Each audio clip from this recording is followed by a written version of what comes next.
এটা হচ্ছে হাজী Ismail link road, Siddika মহল্লা। হাজী Ismail link road জমির সামনে থেকে আমি আমি আপনাকে দেখাচ্ছি। এখানে এটা হলো ফেস, জমি নিলে সামনে দোকান করতে পারবেন। এটা হলো ফেস,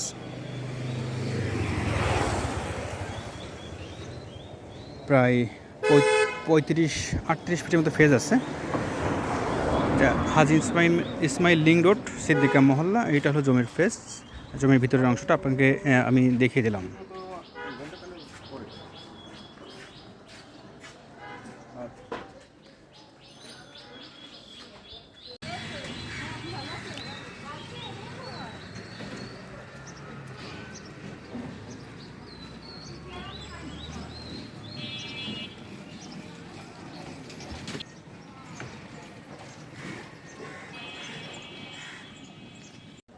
এটা আমার নামের ছিল, এক টাকার পরে বাড়ি করছে। এটা বিক্রি করে, এটা বিক্রি করে আমি বাড়ি